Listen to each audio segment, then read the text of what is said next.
Assalamu alaikum everyone, welcome to my new vlog. I'm Dr. Nimra Adil. I'm HCPC and CSP registered physiotherapist. आज हम एक बहुत ही अहम topic discuss करने वाले हैं।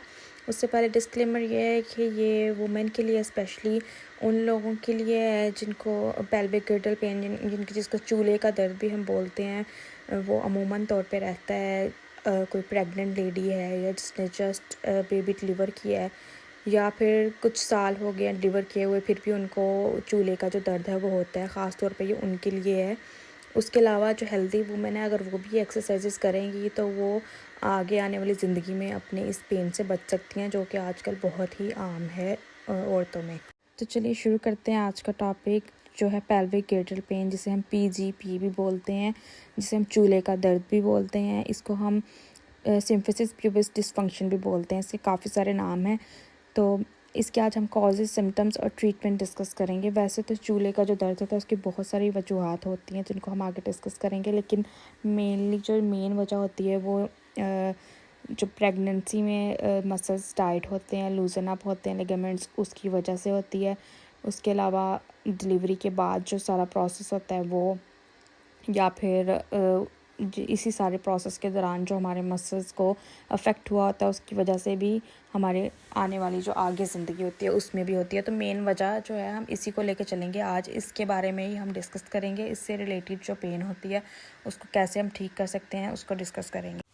तो सबसे पहले हम कॉजेज़ की ही बात कर लेते हैं। वैसे तो पेल्विक पेन के बहुत सारे कॉजेज़ हो सकते हैं, जैसे ओवरियन सिस्ट वगैरह आजकल बहुत आम है लड़कियों में।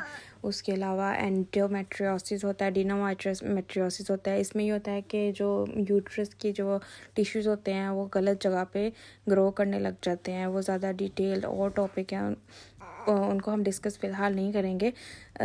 मैं सिर्फ कॉजेज़ बता रही हूँ आपको कि एक जो पेल्विक पेन है उसके बहुत सारे और भी कॉजेज़ हो सकते हैं, लेकिन मेनली जो चूल्हे का दर्द होता है ना, जो हड्डी का जो दर्द होता है, हड्डी से रिलेटेड, वो हम आज डिस्कस करेंगे। तो उसकी जो है जो मेन कॉज हम देख रहे हैं प्रेगनेंसी से रिलेटेड है, वो मैं आपको बता रही हूँ कि वो किस तरह से हो सकता है। आप सामने देख रहे होंगे स्क्रीन पे कि जो हमारी चूल्हे की दो हड्डियाँ होती हैं उनको जो जोड़ने वाला एक पॉइंट होता है उसको हम सिम्फिसिस प्यूबिस बोलते हैं।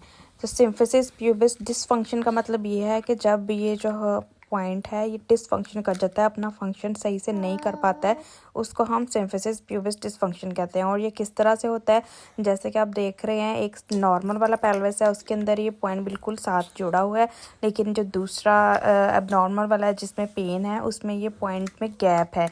और वो गैप किस तरह से आता है वो आप अगली पिक्चर में कि जो फीटस होता है, जो बेबी होता है, जब उसका वज़न सारा प्रेशर नीचे की तरफ आता है हमारे पेल्विस की तरफ, तो ये जो हड्डी पे उसका प्रेशर पड़ता है उसकी वजह से उसके अंदर गैप आ जाता है। तो ये गैप जो है ये 1 मिलीमीटर, 2 मिलीमीटर, 3 मिलीमीटर से 10 मिलीमीटर तक जा सकता है। उसके अलावा अगर हार्मोनल कॉज देख लें तो ये होता है कि प्रेगनेंसी में हमारे अंदर एक हार्मोन रिलीज़ होता है, वो रिलैक्सिन होता है, और उस हार्मोन की वजह से जो हमारे लिगामेंट्स होते हैं पेल्विस के, वो लूज़ हो जाते हैं। और वो जब लिगामेंट्स लूज़ हो जाते हैं तो उनका काम ही होता है मसल्स को होल्ड करके रखना। तो वो जो मसल्स होते हैं हमारे, वो और भी ज़्यादा फ्रीली मूव करने लग जाते हैं, हमारा पेल्विस ज़्यादा मूव करने लग जाता है। तो जब पेल्विस ज़्यादा मूव करता है तो वो इनके उस पर गलत तरह से स्ट्रेन पड़ती है। इतना ज़्यादा स्ट्रेन पड़ने की वजह से जो उसकी नॉर्मल हमारे मूवमेंट्स होती हैं वो भी हम अच्छे से नहीं कर पाते हैं। तो सादे अल्फाज लफ्ज़ों में यही इसके कॉजेज़ होते हैं, जो मैं सादे अल्फाज लफ्ज़ों में आपको समझा सकती हूँ। उसके अलावा ये है कि अब हम इसके सिम्टम्स देख लेते हैं कि कहाँ कहाँ पे पेन होती है। अगर किसी को इस जगह पे पेन होती है तो वो समझ सकता है कि उसको ये चूल्हे के दर्द है, और वो उसके लिए जो एक्सरसाइज मैं आपको बताऊंगी वो करेंगे तो इंशाल्लाह उसको ज़रूर फ़र्क पड़ जाएगा। नेक्स्ट हम इसके सिम्टम्स देख लेते हैं। ये आप सामने जो स्ट्रक्चर देख रहे हैं वो ह्यूमन बॉडी के पेल्विक गिर्डल का एक नॉर्मल स्ट्रक्चर है। इसके अंदर जहाँ पे मैंने नॉर्मल जो रेड डॉट्स लगाए हैं, रेड सर्कल लगाए हैं, यहाँ पे ये पेल्विक गिर्डल की पेन जो है अमूमन होती है। आप नेक्स्ट पिक्चर में ज़्यादा क्लियरली देख सकते हैं कि फ्रंट में और बैक पार्ट में कहाँ कहाँ पे जो है पेन हो सकती है। इन एरियाज़ में अगर आपको पेन होती है तो आपको पेल्विक गिर्डल की पेन या फिर इसको सिम्फिसिस प्यूबिस डिसफंक्शन जो है वो बोलते हैं, वो हो सकता है।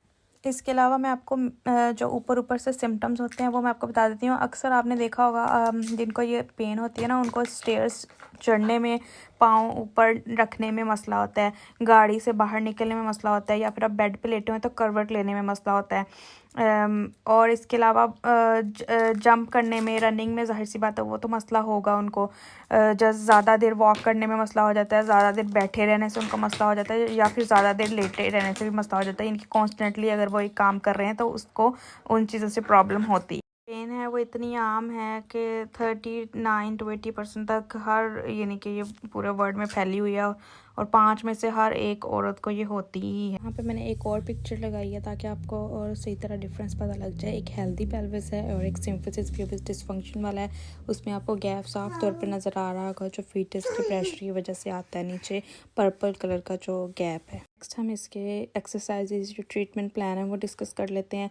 ट्रीटमेंट प्लान में सबसे पहले तो आपने अवॉइड करनी है इस तरह के जो मूवमेंट्स हैं, जैसे हैवी मूवमेंट्स हैं, या ज़्यादा देर के लिए रनिंग, ज़्यादा देर के लिए वॉकिंग, कुछ देर के लिए इसको अवॉइड करें। अपना एक्सरसाइज प्लान फॉलो करें।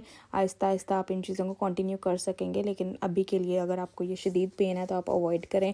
उसके अलावा आप एनसेड्स ले सकते हैं, पेन किलर वगैरह ले सकते हैं।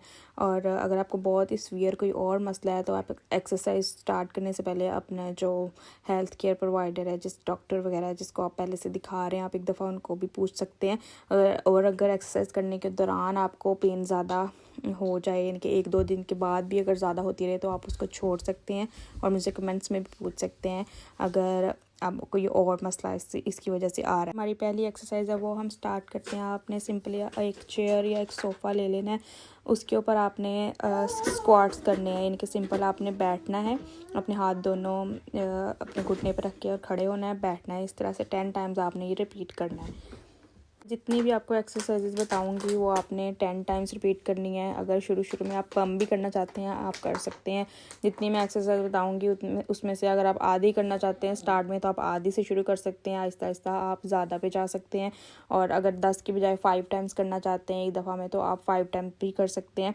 लेकिन अगर ज़्यादा देर करेंगे तो आपके लिए आसानी होगी। दूसरी एक्सरसाइज ये है कि आपने इस तरह से चेयर पे या सोफ़े पे, जिस पे आपको ईजी लगे, आपने लेट जाना है, और आपने अपनी जो कमर है उसको उसके ऊपर टेक दे देनी है चेयर के ऊपर, और आपने सिर्फ अपने पेल्विस को, जो आपका चूल्हे वाला हिस्सा है, उसको हिलाना है ऊपर और नीचे की तरफ। आपने सिर्फ उसी से मूवमेंट करनी है। आप कोशिश ये करनी है आपकी कमर उसके अंदर हेल्प ना करे, सिर्फ आपके जो पेल्विस वाला हिस्सा है वो आपको हेल्प दे। ये भी आपने 10 टाइम्स रिपीट करनी है।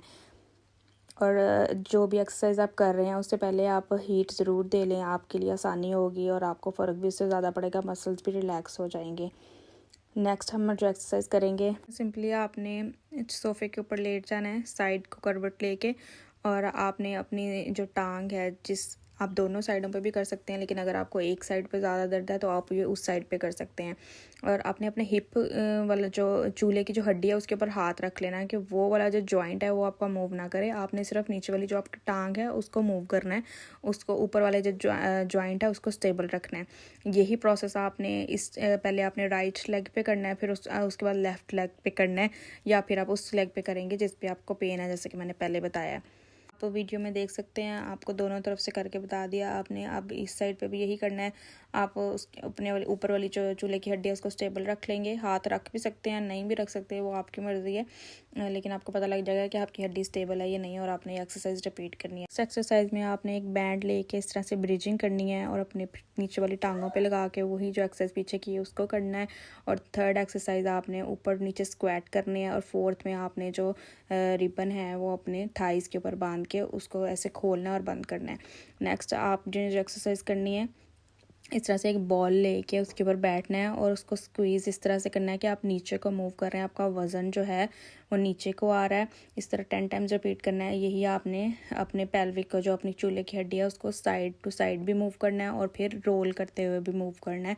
ये आपके जो पूरे पेल्विक मसल्स के फ्लोर हैं, पेल्विक फ्लोर के जो मसल्स हैं उनको मूवमेंट करने में हेल्प करेगा। थर्ड एक्सरसाइज में आपने दीवार के साथ खड़े हो जाना है और इस तरह से खड़े होना है कि आपका दीवार के साथ जो है थोड़ा सा फासला हो पाँव का। अपनी जो आर्म है वो आपने ऊपर की तरफ रखनी है और अपना जो पेल्विस है उसको दीवार के साथ लगाना है और फिर हटाना है, लगाना है और हटाना है। इस तरह से 30 to 60 सेकेंड्स तक आपने ये प्रोसेस करना है। 30 सेकेंड भी कर सकते हैं, 60 सेकेंड भी कर सकते हैं। और अगर आपको ज़्यादा पेन महसूस हो रही है तो आप थोड़ा सा गैप अपने पाँव में ज़्यादा दे के भी ये कर सकते हैं कि थोड़ा खुला फासला रख के। उसके बाद है आपने इस तरह से अपनी क्रॉस लेग्स करके बैठ जाना है और अपना हाथ जो है, एक हाथ आपने अपने पाँव पे रखना है, दूसरा हाथ अपने पीछे रखना है और इस पोजीशन को जो है वो होल्ड करके रखना है। जैसे आप पीछे को देखने की कोशिश कर रहे हैं, इस पोजीशन को आपने होल्ड करके रखना है 30 सेकंड 60 सेकंड, जितनी सेकंड आप कर सकते हैं। यही प्रोसेस आपने दूसरी साइड पे रिपीट करना है। ये आपने 10 टाइम्स दोनों साइडों पे रिपीट करना है, राइट और लेफ़्ट। इसको आप मैट पे भी कर सकते हैं या टॉवल वगैरह पे, यानी कि नरम जगह पे भी कर सकते हैं।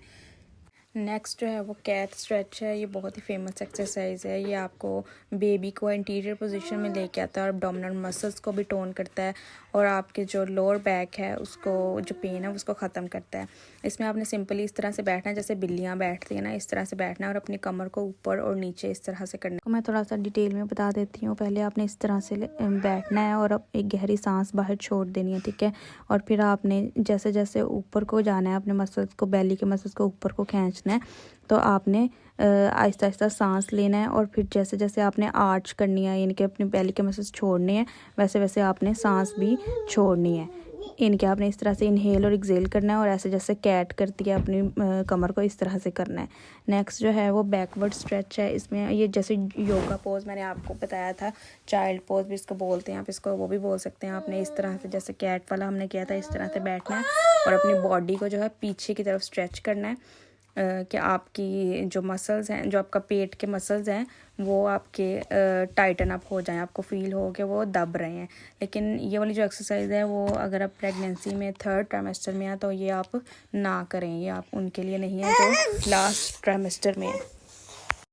And the next one is knee to chest. इसमें आपने अपने नीज़ को इस तरह से पकड़ना है दोनों हाथों से और अपने जो बेली है उसकी तरफ लेके आना है, चेस्ट की तरफ लेके आना है आहिस्ता आहिस्ता से और फिर उसको होल्ड करके रखना है। आप इसको सर्कल में फिर घुमाएंगे, ठीक है। पहले होल्ड करके रखेंगे और फिर आप इसको सर्कल में घुमा सकते हैं, आगे और पीछे कर सकते हैं। और इस दौरान आपने सांस, डीप ब्रेथ्स लेनी है, लंबी लंबी सांसें लेनी है, ठीक है। और ये आपने 10 टाइम्स करना है। नेक्स्ट आपने ब्रिजिंग एक्सरसाइज करनी है, जो हमने पिछले व्लॉग में भी देखा था। इसमें आपने सिंपली सीधे लेट जाना है और अपनी कमर को इस तरह से ऊपर उठा के रखना है और होल्ड करके रखना है इसको 5 सेकंड्स, 10 सेकंड्स, 15 सेकंड, जितने सेकंड आप कर सकते हैं। नेक्स्ट आपने करनी है आइसोमेट्रिक एक्सरसाइज। इसमें आपने करना क्या है, सीधे लेट जाना और कोई पिलो वगैरह आपने अपने घुटनों के, दोनों घुटनों के दरमियान में इस तरह से होल्ड कर लेना है और इसको दबाना है पिलो को, ठीक है। फिर दबा के रखना है 5 सेकंड्स, 10 सेकंड्स, 15 सेकंड, जितने सेकंड आप दबा के रख सकते हैं और फिर से छोड़ देना है और फिर इसको दबाना है। इस तरह से आपने 10 टाइम्स इसको रिपीट करना है। नेक्स्ट एंड लास्ट एक्सरसाइज जो है वॉल स्क्वाट बोलते हैं इसको। आपने वॉल के साथ सीधे खड़े हो जाना है और अपने जो हाथ हैं उनको इस तरह से बांध लेना है, जैसे कि आप पिक्चर में देख सकते हैं।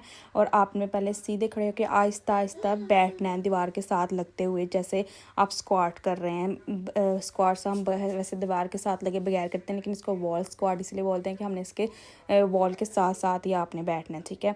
ये हमारी एक्सरसाइजेज थी। तो आपने ये सारा प्लान जो है दिन में एक दफ़ा कर लें तो ठीक है। आहिस्ता आहिस्ता 3 वीक्स आप इसको करें। आहिस्ता आहिस्ता 3 वीक्स के बाद आप इसको दिन में 2 दफ़ा भी कर सकते हैं। और एक बात ये कि आप बेल्ट भी यूज़ कर सकते हैं अगर आपको प्रेगनेंसी में मसला है, या प्रेगनेंसी के अलावा भी अगर ये आपको मसला है तो आप ये बेल्ट्स आती हैं इस तरह की, आप ये भी यूज़ कर सकते हैं। ये आपको मूवमेंट करने में हेल्प देती हैं, आपके जो जॉइंट है, पेल्विक जॉइंट है, उसको स्टेबल रखती हैं। उसके अलावा आप हीट बेल्ट्स भी यूज़ कर सकते हैं हीट देने के लिए। और सिंपली आप किसी कपड़े को गर्म करके भी हीट दे सकते हैं, किसी वाटर बोतल से भी हीट दे सकते हैं, और वाटर बेस्ड पैड आते हैं उनसे भी हीट दे सकते हैं। हीट देने के लिए मैं आपको बता रही हूँ। लेकिन मैं फिर से बता रही हूँ कि जो प्रेगनेंसी के लास्ट स्टेजेस पे हैं और जिनको और कॉम्प्लिकेशंस हैं, वो इसको डायरेक्ट ऐसे यूज़ ना करें, ना इनको स्टार्ट करें। पहले अपने जिन डॉक्टर के पास वो जा रही हैं और उन्होंने कोई मसला बताया है तो उससे रिलेटेड वो एक्सरसाइजेस करें, खुद से शुरू ना करें, कहने का मकसद ये है। लेकिन जिनकी डिलीवरी हो चुकी है या जिनको सिंपली पेल्विक गिर्डल का प्रॉब्लम चल रहा है प्रेगनेंसी में, तो वो ये एक्सरसाइज ज़रूर करें, उनको इंशाल्लाह ज़रूर फ़ायदा हो। तो जी, ये था हमारा आज का व्लॉग। अगर आपको मेरा व्लॉग पसंद आया है तो प्लीज़ इसको लाइक, शेयर एंड सब्सक्राइब कर दीजिए। और नेक्स्ट आप अपने मुझे कमेंट्स में ज़रूर बताइए कि अगली मैं आपको किस एक्सरसाइज के बारे में बताऊं। ये वाली एक्सरसाइज भी जो थी मुझे किसी ने पूछी थी, पर्सनली पूछी थी, तो इसलिए मैंने डिटेल वीडियो बनाई इसके बारे में। और ये बहुत ही कॉमन टॉपिक है, ये मेरे खुद के साथ भी हो चुका है और लड़कियों में बहुत ही आम है ये, इसलिए मैंने इसके बारे में वीडियो बनाई है। इंशाल्लाह इससे ज़रूर आप लोगों को फ़ायदा होगा अगर आप रेगुलरली अच्छे से दिल से करेंगे तो। दवाइयाँ खाने से कोई फ़ायदा नहीं होता, और मोस्टली जो प्रेगनेंसी के दौरान हम दवाई खा भी नहीं सकते, तो हमें उसी पेन में रहना पड़ता है। अगर ये आप एक्सरसाइज प्लान फॉलो करेंगे तो इंशाल्लाह आपका सारा पीरियड सुकून से गुजर जाएगा, प्रेगनेंसी का भी और उसके बाद का भी। तो फिर जी मिलते हैं नेक्स्ट व्लॉग में। मैं अपनी दुआ में याद रखिएगा। तब तक के लिए अल्लाह हाफिज़।